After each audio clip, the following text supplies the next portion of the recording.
So we are back with another team analysis, number 7. I believe we're almost done. We only got a few more left.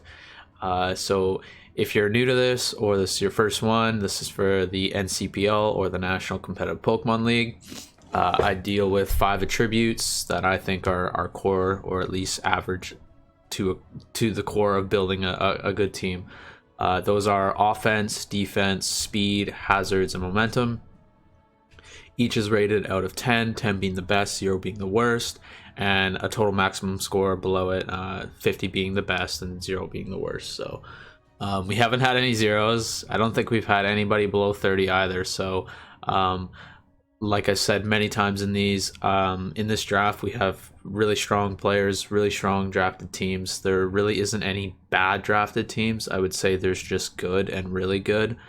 Really good, just covering all aspects that's needed in a draft. So, but today we're going to be on Jonas S, and he drafted Tornadus T, Garchomp, Magnezone, Hitmontop, Palossand, Victini, Primarina, Roserade, Mega Abomasnow, Silvally Dark, and yeah, his team is now aside from like the big 4, I would say, which is Torn, Garchomp, Magnezone, and Victini. His team kind of looks average, but it really covers up a lot of the weaknesses that he has on his team. Everything is kind of paired with something that can cover a weakness. So, for example, Palossand and Magnezone. Magnezone, weak to fighting ground. Palossand covers both of those very, very well. So, Palossand weak to ice, grass, and water, while Garchomp doesn't cover any of those. Torn can cover grass and water with its Assault Vest set. A Mega Abomasnow actually covers all 3 of those. So, or Primarina or Victini, or Primarina or Roserade. So he's kind of got something to go with everything. Victini weak to ground, Palossand can switch into that, or Hitmontop can switch into knockoffs or ground attacks with Intimidate. So it's, I'd say this team looks like, to me, more about how he pairs his team up, like how he builds his team. But again, like I said, everything kind of gets covered. Magnezone, Palossand being the best one that I mentioned, but you understand what I'm saying. So, well, I hope you do anyway. But anyways, I'm gonna break this down more individually in those subjects, so maybe it'll be easier to understand. So I rated his offense in 8.5. Now his offense is really led by Victini. He heavily relies on Victini to really get those kills and take out threats for his team. So Victini being able to cover almost everything. It can run special attack or attack. It's actually quite bulky. I mean, its typing doesn't help it, but base 100 on every single stat is pretty dang good.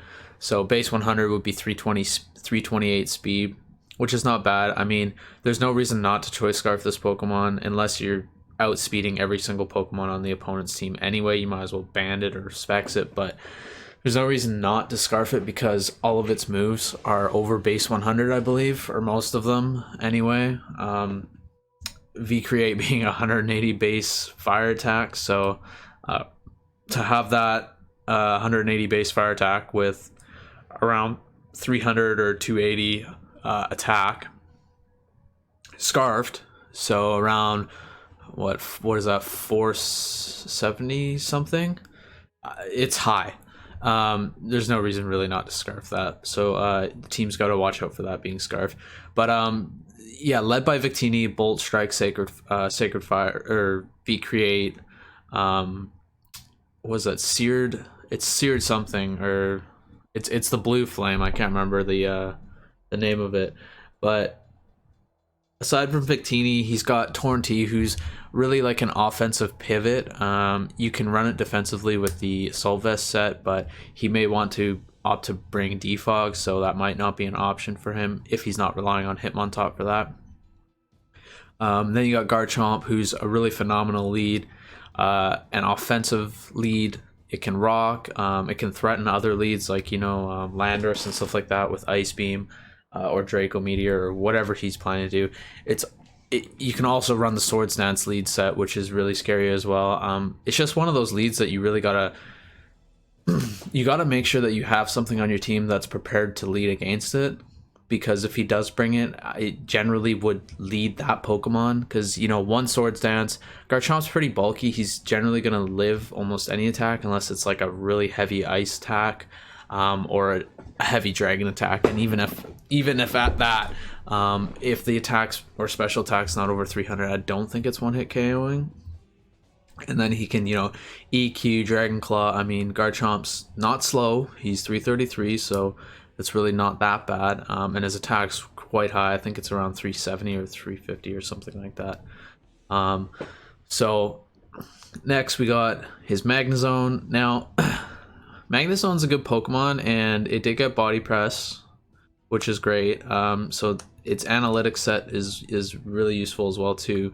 But it's more so meant for trapping those steel types, which I don't really feel his team has a problem with. I mean, he's got Victini, he's got Palossand, he's got Garchomp, he's got Heat Wave on Torn-T, he's got Hitmontop with any punching attack.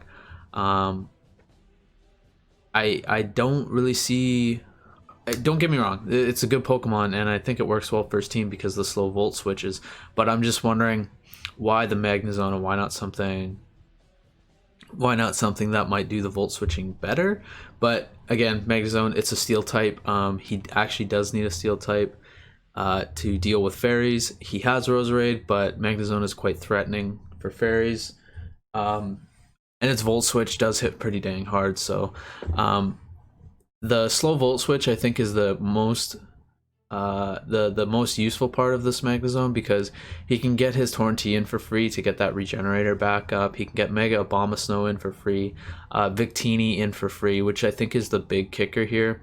Although they share a Earthquake weakness, that slow Volt switch into Victini, and then Victini can clean up kills or just grab a kill, I think is the most useful part of the Magnezone. I think that's how we'll see it used most. Intimidate as well from Hitmontop getting Victini in for free as well, but I think that's Magnezone's role in his team, is obviously eliminating steel types and threatening fairies, but I think it's really useful to getting Victini in and Victini kills. So just because Victini doesn't have the best typing, I would say, being weak to knockoff, being weak to rocks, being weak to earthquake, being weak to water, those are all common things. Especially in draft, people can just put earthquake or stone edge or whatever water on their Pokemon and cover it. So getting that Victini in for free is really important. So let's say they're doing a fire move or even a knockoff. I generally wouldn't want my Magnezone knocked off, but you could switch into Magnezone, Volt switch back into Victini, and then KO them if you need to, right? And then Victini gets in for free. So the other offensive threats he has on his team is Primarina. Roserade's kind of like an offensive utility Pokemon, similar to Torn-T. It's Leaf Storm, Sludge Bomb, Spikes, and you could run it a Synthesis set. I think it's actually on its regular set. Correct me if I'm wrong. But generally the spikes are its biggest thing, in Toxic or Toxic Spikes. So, and Mega Abomasnow. So, I'm gonna start with mentioning Primarina. He didn't have a Fairy type on his team, so this is a great Fairy type Pokemon. I do believe it gets Calm Mind. I'm gonna double check on that, because his offense that is one thing that lacks a little bit from his offense is boosting.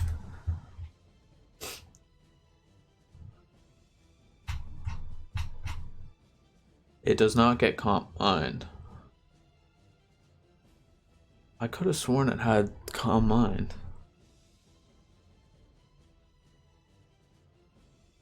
Now I'm confused, because I was very, very sure that it had Calm Mind.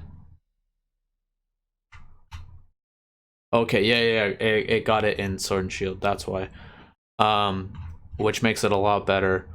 because his typing really wasn't that bad. Its move pool wasn't that great, and then it didn't have boosting as either. So, but I believe Pre-Marina got some new stuff in the Calm Mind.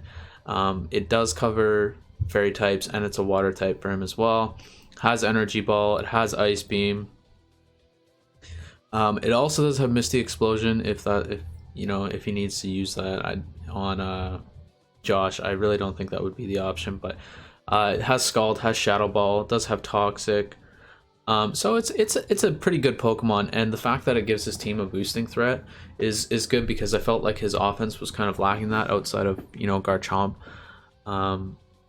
That boost threat is something that's hard to when you're preparing a team to verse somebody that has a boosting threat. I feel like that's always something that's worrisome. So to be able to have that threat on his side is good, and I think that bumps up the offense that 0.5.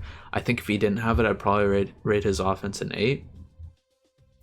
Last but not least, you got Mega Abomasnow. Now this one was a little bit weird, but it has quite high stats and everything. I mean, being ice and grass, it's weak to just about every single type, but as we've seen him utilize it, the Protect Hail is quite annoying. Protect Hail Toxic is actually very frustrating, so especially if he gets it in on something that it can KO, and then he can set up the Hail, then he can set a Toxic on somebody.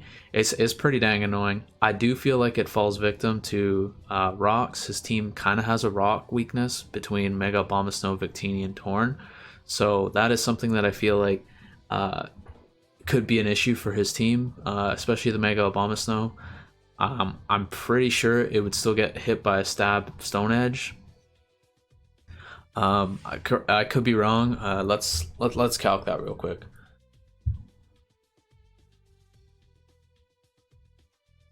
I don't even think there's really any rock types. We'll just do Passimian Stone Edge, because Passimian's like not super strong, but strong enough to, let's see, Abomasnow. We'll do mixed attacker. I bet you Jonas runs some bulk, so I could be wrong, but that's just a hunch. So yeah, Stone Edge from Passimian almost kills it, 61 to 72, and that's Scarf, not Banded. And that's a 339 attack Pokemon, so I feel like anything higher, it does kill, but Mega Abomasnow fires back with a Blizzard, and it one-hit KOs. It has a...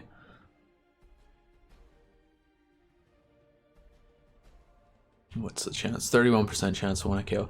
But yeah, that was the other thing that I didn't think about, is there's a lot of fighting types in this draft, and Mega Abomasnow being weak to fighting types is going to be an issue, but Jonas kind of counters that with Protect, because then he calls out the fighting type, then he can switch into Palossand, or he can switch into Hitmontop or Torn T, or if he has to, Garchomp or Victini, but even he could switch into Primarina, so that is quite annoying because he's going to get the Hail Chip. But the thing is, he's going to get the Hail Chip on his Pokemon as well once he switches out. So Mega Abomasnow works for his team, but I feel like it's a pick that he's got to work around, and he's got to play carefully around. Otherwise, he loses a threat on his team. So do I think it's bad? Absolutely not. I think it's fine for the draft, and I think it was tier 4.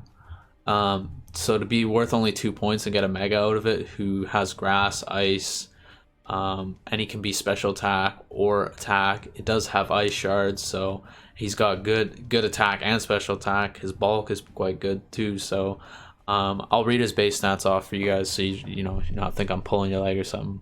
So he's got base 90 HP, 132 attack, 105 defense, 132 special attack, 105 speed F, and 30 speed.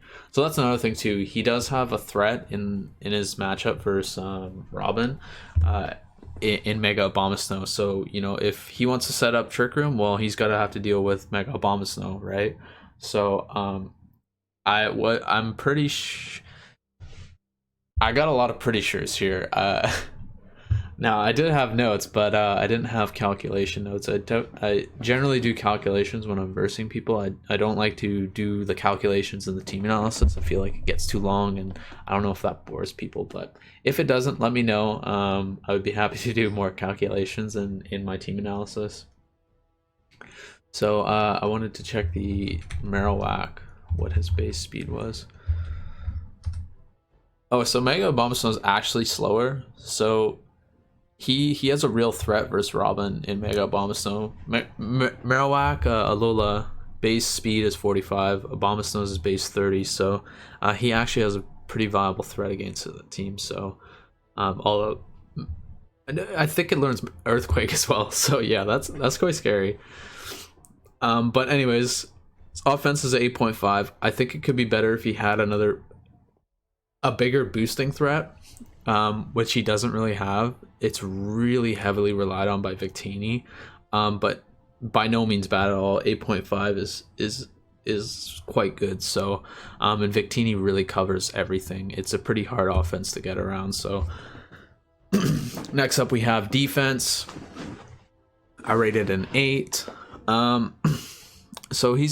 So similar to his offense, I want to say this in his defense as well. He's kind of got just a bulky team.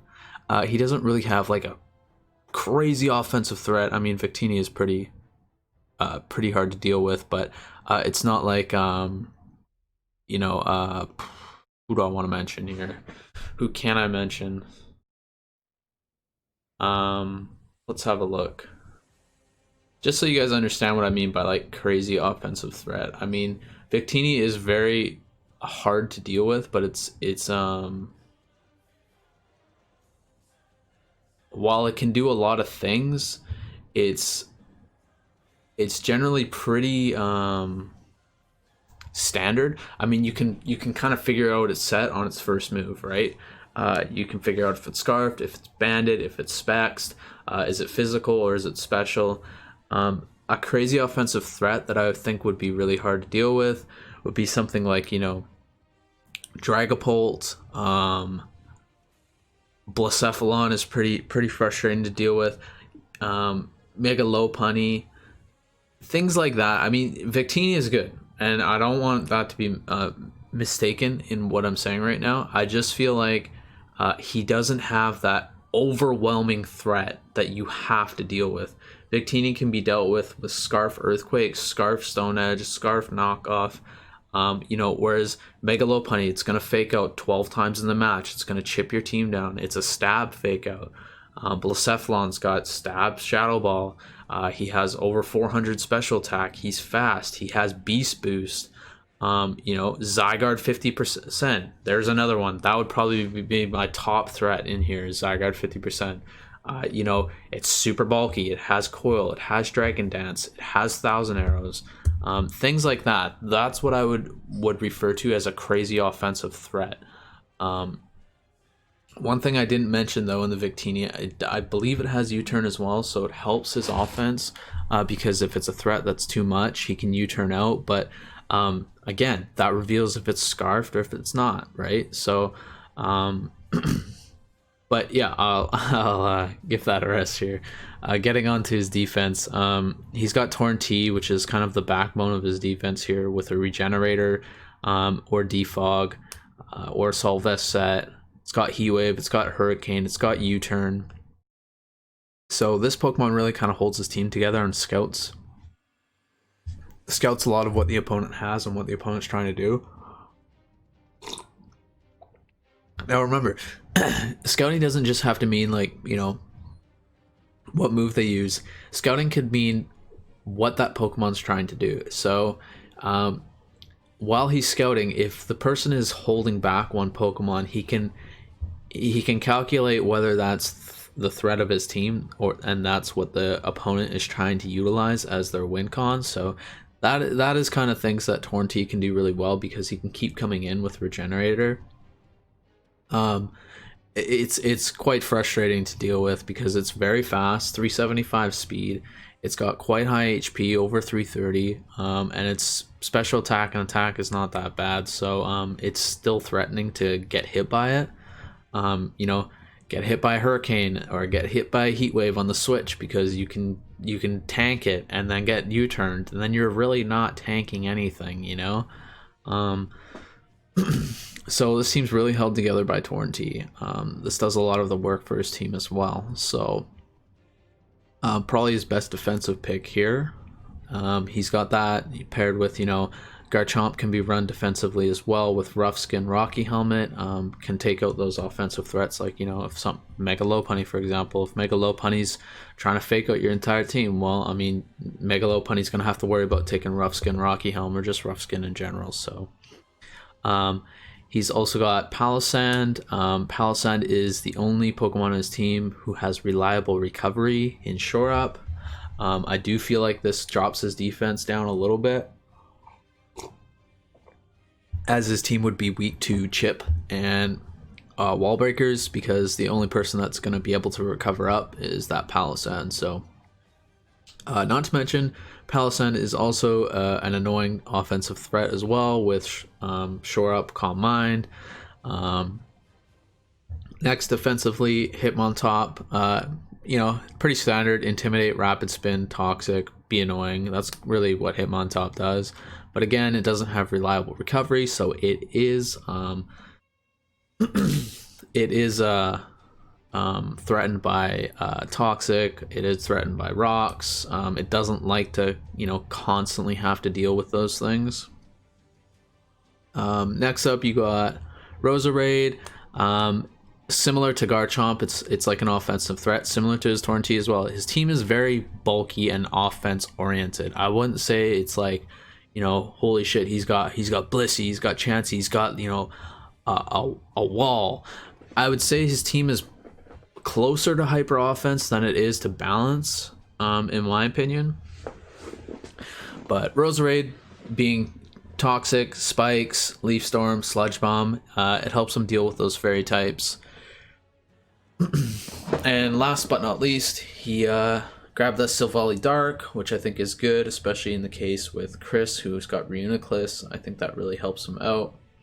Not to mention, it's just an extra defogger, U-turner, parting shot. It's stab dark moves, so it's gonna help him versus, you know, certain Pokemon.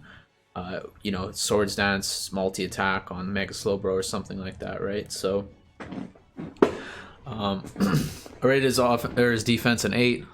I think the only issue that I have with this defense is it doesn't have super reliable recovery, and I don't think he's got a Wish Passer. I don't think Primarina has Wish, but I'll check here. No. So his Primarina doesn't have Wish. He also doesn't have Heal Bell on his team, so his team is very susceptible to status. Toxic being one of them. I mean, he has 2 ways to block Toxic, but I mean, he's also got Thunder Wave to deal with. Again, he has 2 ways to block Thunder Wave. But again, like I'm saying, his defense is very susceptible to status, taking chip, taking damage, because they don't have any reliable recovery outside of Palossand. There is no Wish. Actually, my bad on the Heal Bell. Roserade does learn Aromatherapy, but I'm 90% sure here. Yeah. Sorry, excuse me, guys. Roserade does learn Aromatherapy, but I think it's bulky enough to be that Pokemon to do that, but it's still I still would 100% stand by the fact that his team is very susceptible to status. If that Torrentee gets Toxic, he's going to be looking for a way to get that Aromatherapy up. If his Victini gets T-Waved, he's definitely going to be looking for a way to get that in, and that can make him predictable. So if his defense had somebody to, you know, directly do the heal belling, or at least if his defense had a little bit more reliable recovery, I probably would have it a little bit higher, and it would be a 9 maybe. But lack of reliable recovery and his status weakness is going to be an issue. So next up is speed. I rated an 8. This is heavily carried by Torrentee at 375. The rest of his team kind of sits around that 350 and below. I believe Roserade being the only one that's even close to 350.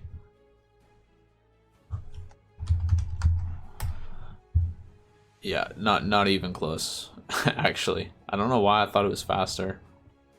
But okay, so yeah, to hit that point even more, 333 and below. Garchomp being 333, Victini being 328, Roserade being 306, and Silvally Dark being 317. So his team is very, very mediocre in the speed category outside of Torrentee. So he is susceptible to getting scarfed. Also, if your team is fast and you can look at his team, think about which Pokemon he would need to have scarfed, because if he doesn't have that Pokemon scarfed and you find out he doesn't have anything scarfed and you got a fast team, that is quite a huge advantage you have over him. So slowing down his momentum by knowing his threats and knowing what's scarfed, because his team is pretty mediocre in speed outside of Torrentee, so he will need to scarf somebody if you have a fast team or if you have a big offensive threat. So very mediocre, but nothing to snuff about. Torrentee is 375, and that's really freaking annoying with Regenerator. It's an 8. It's not any worse, but it's not any better. Do I think he could draft something that would help his speed tier? He doesn't really need to. Mega Abomasnow is kind of anti-speed, slowing down the pace of the game with Protect, Hail, Toxic, and then Magnezone gets Pokemon in for free with Volt Switch, a slow Volt Switch at that. Hitmontop helps things come in with Intimidate, so it's not the worst to have the speed tier that he has. But next, we're gonna move on to hazards. Rated an 8 as well. He's got Defog in Torrentee, Rapid Spin in Hitmontop, Stealth Rocks in Palossand, I believe, Stealth Rocks in Garchomp, Spikes, and I think Toxic Spikes in Roserade, and then Defog in Silvally. So Garchomp, I think, is the one that's holding this 8 for me. It's just such a reliable Stealth Rocker because you can always send it out first if you want, if you're not worried about scouting. Get that rock up. You can also threaten the Swords Dance set. It stops other leads. It's got Fire Blast, it's got Ice Beam, it's got, Draco Meteor, Dragon Claw to threaten things like that. So it's a really reliable rocker, and I think that's the Pokemon here holding the 8. Rapid Spin on Hitmontop's pretty reliable, but I mean, he's susceptible to being whittled down and, wall broken. So, Torrentee being the most reliable defogger here, but I feel like he would want to run Hitmontop with Rapid Spin, and then he could utilize Torrentee in other ways that might be more useful for his team, like an Assault Vest set. So, as his really only special defensively bulk Pokemon is Roserade here, that doesn't have a plethora of weaknesses, because Abomasnow has great stats, but it's got like 8 weaknesses. So Primarina also has pretty good special defense, but generally he wouldn't want that thing to be chipped down constantly. So it's an 8. There's teams out there with much better hazards and much better hazard control. Garchomp is really the Pokemon and Torrentee here that are holding that number high. Like the rest of his ratings, his team is really held together by those big 4: Torrentee, Garchomp, Victini, and Magnezone. So next up is Momentum, and like I was saying with just earlier, Magnezone is one of those big 4 that is holding his team together, and this is helping his momentum. So that slow Volt Switch is helping him keep the pace on his side of the field here by getting in Victini for free or getting in Torrentee for free. For either a Regenerator recovery or for Victini to clean up or get a kill, or force a kill. So, or get in Mega Abomasnow, get in Hail Chip, get in Toxic. The Magnezone really helps his momentum stay on his side. Torrentee having U-turn and Regenerator helps him scout out moves and keep momentum, and he can set up a little bit of a I wouldn't say vortex, but with Magnezone covering the weaknesses that Torn has, I think those two are really good to U-turn and Volt Switch between. He can keep getting Regenerator back from Torn T by getting those free volt switches from Magnezone. Victini also has U-turn, which helps it scout out threats that are a little bit too much or just get chip off. But again, this really reveals if it's Scarfed, Specs, or Banded, so that is something he needs to watch out for. And then, of course, Silvally Dark. I mean, Parting Shot, U-turn, pretty standard. I don't really see people run much else on it. But all these things are helping his momentum. The reason I rated it a 9, though, is because the Regenerator with Torn T and U-turn is going to be really hard to break down for teams, especially if they don't have a really strong rock attack, if they're not setting up rocks constantly, if they don't have strong electric stabs or strong ice stabs. Torn T is going to be really hard to deal with. So with that said, that's a 9 for me for sure. Torn T being one of the best momentum builders in the meta right now, in the meta last time too. So overall, I rated his team a 41.5. It exceeds that really good level. His team doesn't have a lot of holes. He covers them pretty well, and the only thing that the couple things that I could say about his team where he has weaknesses, but again, it's patched up by his momentum, his wall breaking potential with Victini. He does share rock weakness with Torn T, Mega Abomasnow, and Victini. He does share fighting weakness between Silvally Dark, Mega Abomasnow, and Magnezone. He shares an ice weakness with Torn T, Garchomp, and Roserade. He shares an earthquake weakness with Magnezone and Victini. I don't think Roserade is weak to earthquake. But so his team has a lot of sharing weaknesses. So if you're able to reliably cover those 3 things, I feel like he's going to have a hard time switching as long as you're calling him out on those switches. So and then the last thing that I need to mention about his team, the reliable recovery is a problem, because if the opponent can cover those 3 things that I just mentioned, and they can fire off those things and keep chipping his team down, I feel like that's going to put a lot of pressure on Torn to keep up the pace with Regenerator, or put on the pressure for Victini to get those threats out of the game.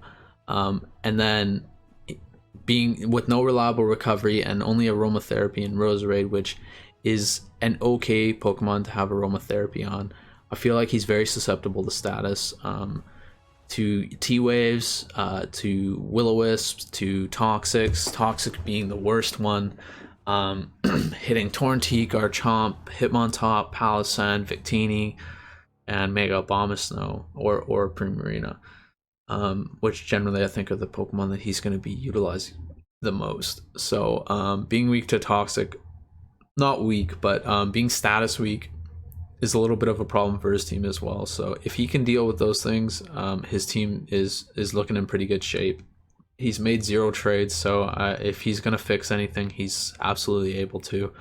But yeah, 41.5. I think he's got one of the top tier drafts here between his Torn T, Garchomp, Victini, and Magnezone. I think those are really, really strong threats in the draft. So they deter a lot of people to bring certain things, especially steel types.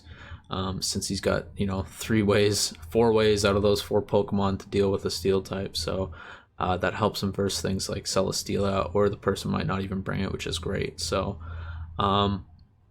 yeah, I hope you guys are enjoying these. I'm sorry if I get some things wrong, or say some things that may not be correct, but just remember, I'm not going into calculating every single thing like I would in a matchup. I'm just doing a short team analysis. I wanted something to visually represent your guys' teams, and have some type of scoring system that you guys could think about, and think about your own weaknesses, or help somebody verse you to make this draft more competitive. I'm totally all for that. So I hope you guys stick around, and on to the next one. Thanks, guys.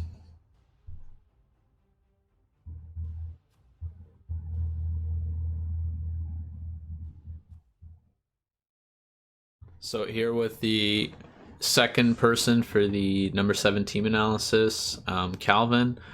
He's partnered in the team analysis with Jonas. Again, if you guys are skipping the first one and this is your first one, it's 5 attributes. They're all rated out of 10, 10 being the highest, 0 being the worst. Offense, defense, speed, hazards, and momentum. I feel like these are really key to building a good team. So let's get into this. I will be looking at Calvin R's team today, and he drafted Hydreigon, Ferrothorn, Rotom, Heat, Vanillix, Komala, Gliscor, Greninja, Mega Slowbro, Machamp, and Runerigus. So one thing I want to quickly mention, if you guys noticed that another person in the draft had a Hydreigon, it's because since I'm doing these per day, and a couple weeks have passed, people have traded away Pokemon, and that is why you'll see doubles if you see any. Hydreigon being one of them. Hydreigon was traded away and then picked up by Calvin here. Same with the Mega Slowbro. So, but yeah, let's look at his team and break it down individually. So I rated his offense a 9. The reason that I did that is he has multiple boosting threats here that are really hard to prepare for because they can be built for in different ways, including the boost, which you got to prepare for. So that makes it very hard to what you're going to lead or how you're going to approach that Pokemon. You don't know if it's Scarfed, if it's Specs, if it's Bandit, if it's Swords Dance, Nasty Plot, Calm Mind. So this is very problematic to build against. Those Pokemon being Hydreigon with Nasty Plot, Gliscor with Swords Dance, as you've seen him when he versed against me. It's quite a big threat with Swords Dance and Aerial, I think you would run on it. And then you got Mega Slowbro, who's the scariest threat here with Calm Mind, and 180 base defense, and I think around 100 base special defense. So very, very threatening if the opponent's not running a Toxic or something like that. And then you got Rotom Heat with Nasty Plot. Machamp you could mention with Bulk Up, but generally you're gonna see that thing run Band or Assault Vest. Yeah, so Nasty Plot on Rotom Heat being the last one, which is quite threatening. Its bulk is high enough for it to get that Nasty Plot off, and its speed is fast enough to outspeed mediocre threats. So those being quite threatening for his team. Those are just 4 of his offensive Pokemon. Greninja being another one, Vanillix being the other, and Greninja's speed tier is very, very high. I think it was 377 is what it is, with good coverage. It does have spikes. This is not Protein Greninja, by the way. I want to mention this is Torrent Greninja. Protein Greninja is banned in our draft league, so although that weakens Greninja a lot, it's still very strong. The speed tier allows it to run Specs if it wants to. It has U-turn, so that makes it a really capable offensive Pokemon with U-turn, right? So Vanillix being that. The reason that I want to mention Vanillix offensively is because although we haven't seen it yet, it does have access to Aurora Veil. Now this helps him set up with Gliscor, this helps him set up with Mega Slowbro, this helps him set up with Hydreigon, Rotom. If it's not for setup, it just helps him get Pokemon in and break down the opponent's team with firing off Draco Meteors or firing off Hydro Pumps or getting U-turn chip between Gliscor and Greninja, or sending in Machamp and dynamic punching with no guard. Or he could run Guts, right, and just start breaking teams down. But that's why I would mention Vanillix in the offensive side.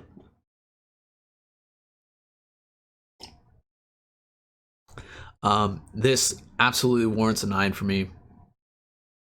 With so many boosting threats on his team, it's very, very hard to prepare for in draft, because A, you don't know who he's going to bring, and then B, you don't even know when he brings those Pokemon, are they boosters or are they Scarfers or Specs or what are they, right?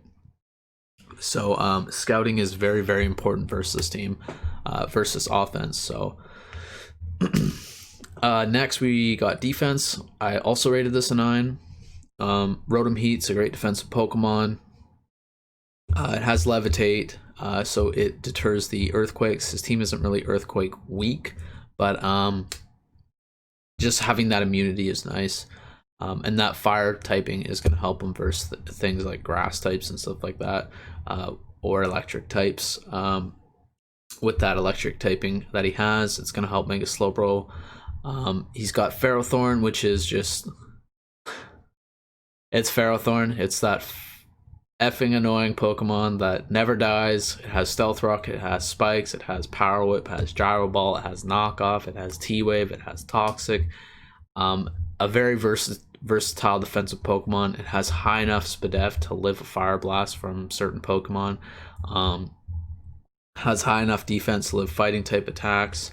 It's got Iron Barbs, which you can pair with Rocky Helmet, which makes it even more annoying to try and attack because you know your Pokemon's about to take a quarter of its health from Rocky Helmet Iron Barbs.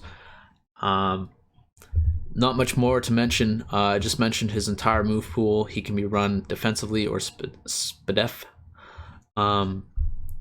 Next, you got Komala, which is his spinner. Generally, I've seen him lead with this. It has U-turn. It's slow. Its ability Comatose is quite interesting, and I've noticed it's quite useful. Comatose, what it is this Pokemon is technically asleep, is what it says. So you can't spore it, you can't sleep powder, you can't hypnosis it. So it's kind of annoying to deal with. And with it having pretty decent coverage, I don't know if it has knockoff. If it does, I think this is a pretty good Pokemon. I've noticed it being very important to Calvin in his matches, in keeping rocks away, and just looking at threats and you turning out. So it does not have knockoff. Oh, it does. Okay, so this gets even more frustrating. It's got U-turn, knockoff, sucker punch. It's got Zen headbutt. It's got bulldoze. It's got earthquake, brick break. It even has calm mind if it really wants to do something. It has play rough. Has swords dance as well. Jesus, it's got superpower. It's got wood hammer. It's got yawn. So this Pokemon's got quite a bit of versatility in how he wants to run it. Its defense is quite weak though. It's not tanking a Mach Punch or a Drain Punch or close combat from stab Pokemon. So, but its special defense is very high. The standard set on Smoggin is Assault Vest, so this Pokemon's going to get plenty of time in the game switching in on special attacks. Next we got Gliscor. This Pokemon is a fast defensive Pokemon, which is pretty hard to deal with because when it can outspeed the defensive options and roost and toxic them, it becomes pretty hard to deal with. You can't toxic it either because of toxic heal, so it heals quite a dang bit, much more than leftovers. So it also has the ability to Swords Dance in your face if it wants to. This makes it really hard to prepare for because you don't know if he's bringing it as a defensive option or an offensive threat. So really watch out for that Gliscor. Check out his team and check out what your team has and kind of deduce whether it needs to be an offensive threat or a defensive threat and take it on that way. But like I said, its speed tier is high. I think it's, what is it, 90, 95? It's 317 max speed if it wants to be. It's Earthquake flying, it is ground flying, so it is times 4 to ice, so it is it's hard to deal with in the sense that if you don't have an ice attack or a water attack, it's probably just gonna outstall you because you can't toxic it either. You can't burn it because it's poisoned, so you have to beat it by attacking it, and if you don't have a strong ice attack or a strong water attack, good freaking luck. That's all I'm gonna have to say. Make sure you bring a water attack or an ice attack, even if you don't think it's a threat for your team, because if he brings it and you're like, oh well, it's not a threat for my team, and then you don't bring a water or an ice type attack, this Pokemon probably just gonna run over you by itself. So The last two I'm going to mention defensively is Mega Slowbro and Runerigus. Mega Slowbro. So the reason I don't want to mention it defensively is because it's not Mega Slowbro that I'm going to mention defensively. We know its defense is 180 base, but it's generally broad as a Calm Minder in its Mega form. But don't forget that its regular form in the...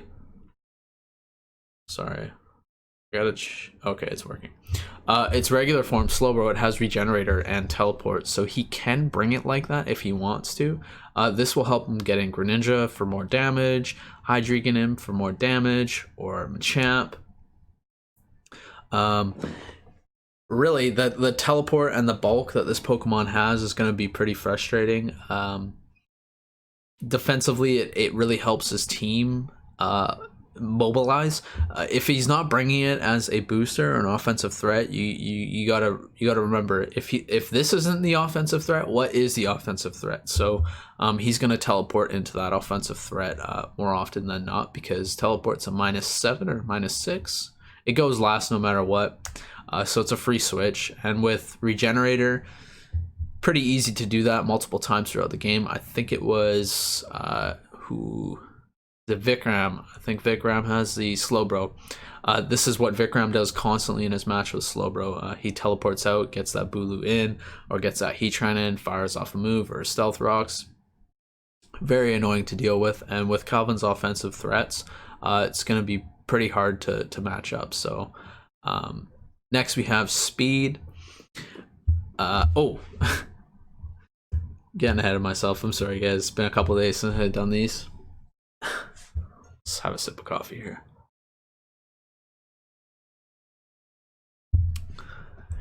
Last, on the defensive side of his Pokemon is Runerigus. So I didn't even think about this, and the same goes for Cofagrigus, but a really unique Pokemon in the draft with the abilities Wandering. Was it Wandering Spirit, Wandering Ghost? Fuck, I don't wanna fuck up this fucking... Well, I already fucked it up, but I want to get its ability right. Wandering Spirit, okay. So, wait, did that say what? Have their ability.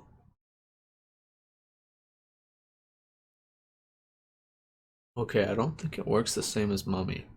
So what Wandering Spirit says is Pokemon making contact with this Pokemon have their ability swapped with this one.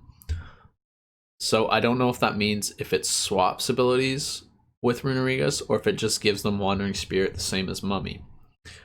Regardless, this helps him versus Pokemon that are, Guts boosted Pokemon. Magic Bounce is the most notable one. I was actually very surprised that he didn't bring this Pokemon versus me. I don't think Magic Bounce works like that, where it would bounce the ability. So if he made contact with my Mega Sableye, or vice versa, my Mega Sableye no longer has Magic Bounce, I'm forced to switch or take a Toxic from Runerigus. So it's does it learn? It's gotta learn Toxic. It learns like it doesn't learn Toxic. Jeez. But it could, regardless, changing my Magic Bounce to Wandering Spirit would have allowed him to set up Stealth Rocks, Toxic Spikes, or Will-O-Wisp me if he wanted to. So that's just two of the Pokemon that I could think of. This also will check Regenerator Pokemon. So I noticed in his matchup versus, who was it? Oh, it wasn't Calvin, but it was William, who has Cofagrigus. So the way it works against Regenerator Pokemon is if they hit him or he hits them and they get Wandering Spirit and they switch out, they don't get the Regenerator boost. So they're going to come back in with the health that they left with. So this is a very unique pick because it can slow down boosters. It can slow down really strong abilities. Magic Guard being another one for Chris's Reuniclus. He can hit it and then it no longer has Magic Guard. This would allow him to, not the Runerigus per se, but this would allow him to switch in something Intoxicate, most notably being the Gliscor. a really, really good Pokemon. I hope to see him utilize this ability more, because this is going to help him break down some threats that might be unbreakable for his team or hard to break. So not going to mention too much more on the Runerigus, but I want to make sure you guys know about that ability and know how to deal with it, and know what it can do. But next we have speed. I rated a 7.5.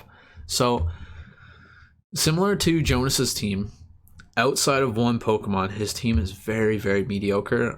That one Pokemon being Greninja at 370. His team is quite slow after that. Hydreigon being, was it 311?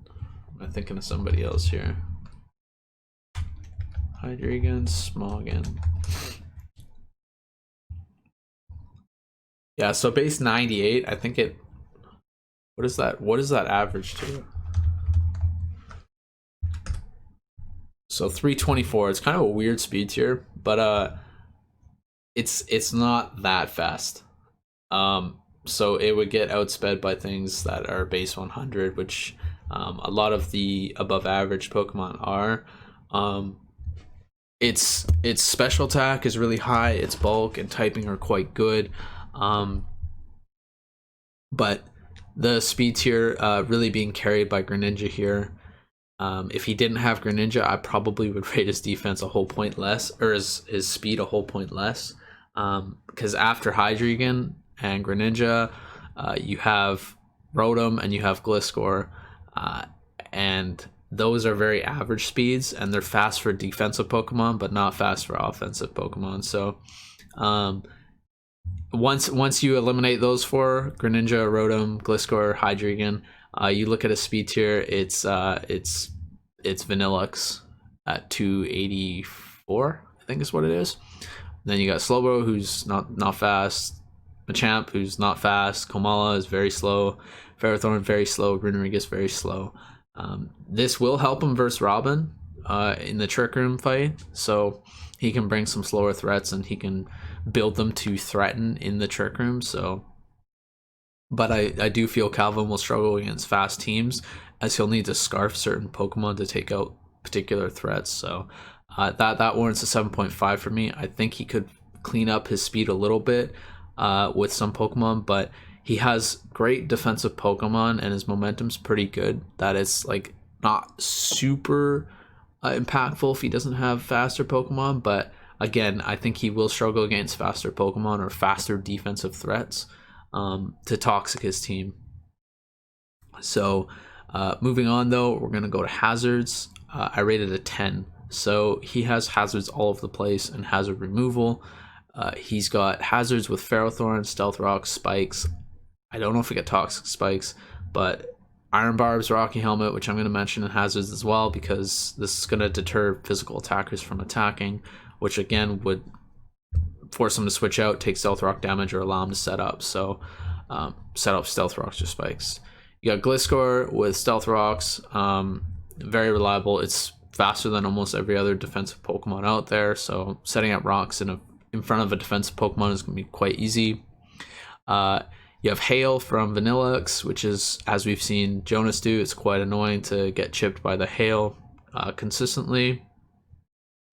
You have Rapid Spin in Komala, you have Defog in Hydreigon, and you have Defog in Rotom. So he's got great hazard removal and he's got great hazard setup. I don't see a problem with rating this a 10. Rocks is almost always bound to go up unless it's not worth it for him to set up rocks against the opponent. He also has Runerigus in setting up Toxic Spikes and Stealth Rock as well, and he can threaten Pokemon away with the Wandering Spirit ability, allowing him to set up Stealth Rocks more easier. So, as I just said, it's definitely is a 10. There's one other team out there, I think, with hazards at 10, and that's Matt M. And he is similar situation. He has good hazard setup and good hazard control. So last but not least, we have momentum. I rated an 8.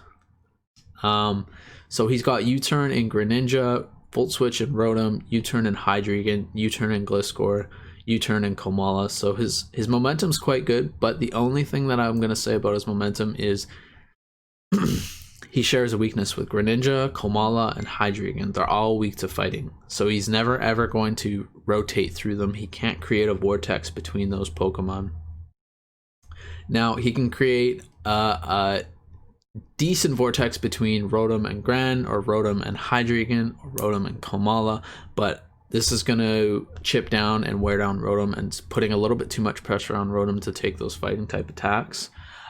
He could do it with Gliscor as well, which would be the better one, but he risks, if the Pokemon is using fighting attacks, I would imagine they're running an Ice Punch as well if they're able to deal with that Gliscor. So it's a little bit problematic to try and switch into Gliscor unless you've already scouted the team.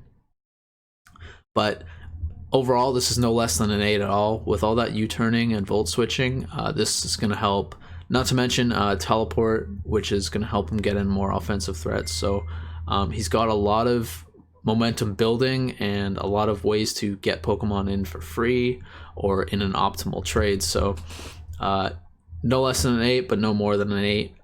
His U-turners share a weakness. If they didn't share a weakness, I might rate it higher, but overall, I rated his team at 43.5, which is one of the highest scores, I believe. He has so much boosting, hazards, hazard control. He deters boosters or Pokemon that rely on abilities with Wandering Spirit, which is very niche to draft. Yeah, the things that could be brought up is the speed, but again, that's covered with Gran. He doesn't have to, as long as he keeps Gran alive. Yeah, the couple things that I gotta mention about his team is those weaknesses. He shares a weakness with Gran, Komala, Vanillux, Hydreigon, and Ferrothorn. They're all weak to fighting, and that puts a lot of pressure on the Pokemon that can cover fighting, like Runeriga, Slowbro, and Rotom. That is 1, 2, 3, 4, 5 weaknesses to fighting. That's a little bit much. He also has a ice weakness with Runerigus, Gliscor, and Hydreigon. What else do we got here? That's really the biggest holes I see in his team, is those sharing weaknesses. So if he decides to bring those Pokemon, he's got to really be careful about the opponent running fighting moves. Fighting is kind of common. A lot of Pokemon have Brick Break, so that is a thing. It would promote them to bring Brick Break just in case the Aurora Veil, and then that would stop them, or that would help them fight a lot of those threats and just Brick Break Pokemon. This will also create what's it called, predictability in Calvin switches, as he's generally not going to U-turn into, if you have a fighting threat out, he's not going to U-turn from Greninja into Komala or Greninja into Hydreigon or Ferrothorn. He's probably going to go into Slowbro, Runerigus, Gliscor, or Rotom. So generally, based on what he brings, you can predict what he's going to switch into in most cases. So predicting and knowing the matchup well is going to be strong against Calvin. The very last thing that I'm going to mention about his team is I don't see a Heal Bell.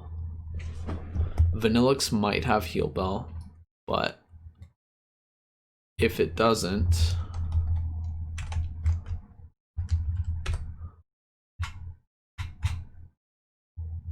it does not. So his team is very, very susceptible to Toxic, with only 2 Pokemon resisting or immune to Toxic. If he doesn't bring those Pokemon and you got at least 1 Pokemon with Toxic, I mean, fire off that Toxic as many times as you can get. Because with no Heal Bell, and if he opts to bring Guts Machamp, that would block it as well. But with no Heal Bell, this really, really hurts Slowbro. Mega Slowbro, this hurts Hydreigon, this hurts his defensive Pokemon, this really whittles down his team. So if you have a good core to switch between and, create problems for him that way, and toxic his Pokemon, this is going to be a really big problem for Calvin. So if he can figure out a way to clear that up, I think his team does really well. But very hard to rely on Gliscor and Ferrothorn just to cover those toxics. And even then, if it's getting predictable that you're going to switch in to those Pokemon for toxic, I mean, those Pokemon get chipped down and eventually they get taken out. Well, now they can fire off toxics, no problem. So but by no means does that mean his team's bad, you guys. His team's a 43.5. Do not overlook it. Not to mention he's a strong player as well, just like Jonas's team. Just like Jonas's team, his team is based on his building skills, and if he brings the correct Pokemon and utilizes them properly, this team is gonna really have fun in the draft. I expect it to be on the higher spectrum of wins, with so much boosting. His differential should be high in most cases. Yeah, I don't got much more to say. I mentioned his holes, I mentioned some weaknesses, but his team overall, it excels. It's a faster paced team. I would like to see him use some more Aurora Veil and setup so he can get some big wins with differential. I would also like to see Runerigus be used with that Wandering Spirit more effectively. Yeah, overall, I hope you guys are enjoying these. We only got a few more left, so if you can bear with my cringiness and my bad public speaking skills, I hope you guys will stick around for the last ones. And as always, thank you guys for watching, even 30 seconds of it. I appreciate it very much. So I'll see you guys on the next one. Thanks.